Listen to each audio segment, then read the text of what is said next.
Hello everyone. In this video we will discuss about multi-threading models.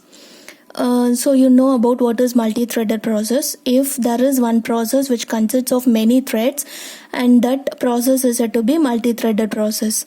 So there are different multi-threading models that were available. So in this we going to find the relationship between the user level thread and the kernel level thread.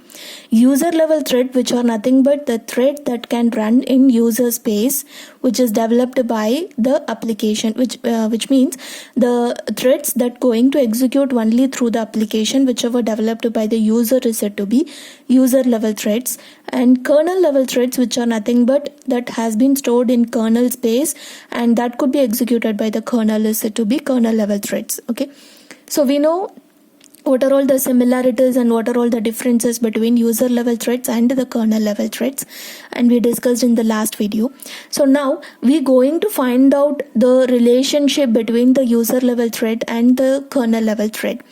So in different models, in different multi-threading models. So there are actually 4 number of multi-threading models. The first one is many to one model, one to one model, many to many, and one more model is there, that is 2 level model.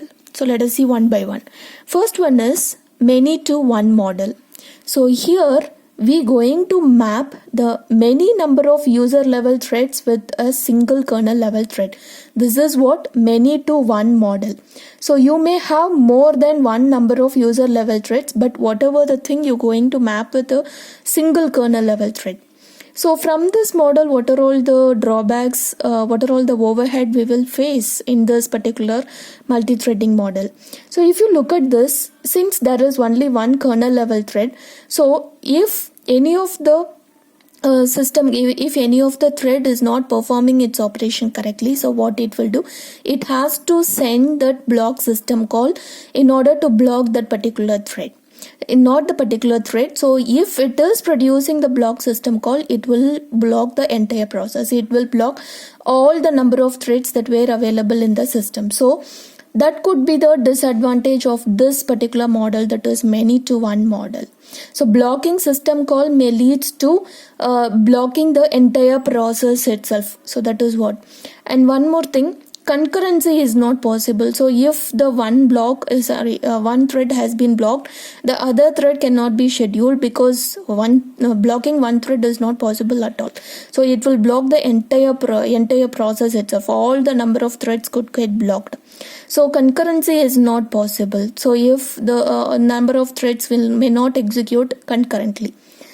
Then there is one term is said to be green threads, which are nothing but the number of set of threads that were stored in the thread library, and we are using this particular term green threads in case of Java runtime environment. Okay, and that could be the example for this kind of model, many to one model in Java working environment. So we are using this kind of model. And the next one is one to one model.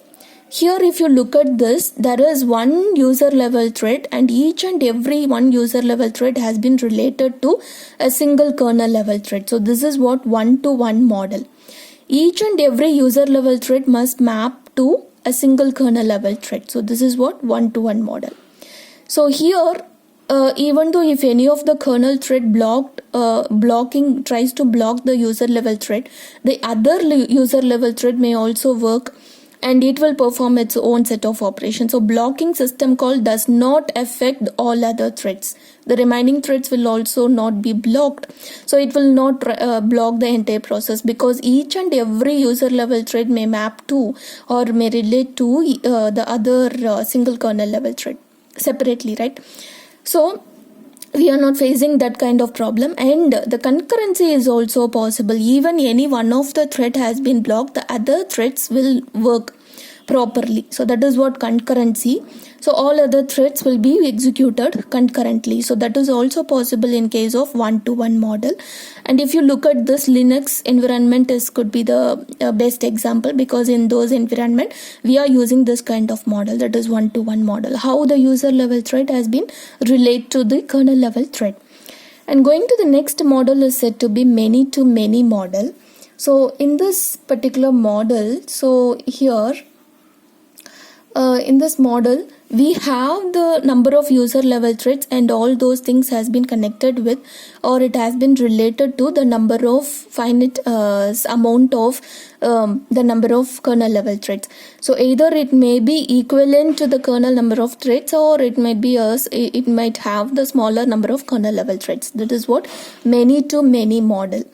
So here it will not suffer from any of the problem whatever we faced in the previous two model, that is many to one and one to one model. So here it will not suffer from the blocking system call, or if it will not suffer from the concurrency problem. So here also we are getting the concurrency problem. We can execute all the threads concurrently in case of many to many model, as we do in one to one model. So this is what the three different multi-threading models. And the next one more model, so it is the extended one, which is nothing but two-level model.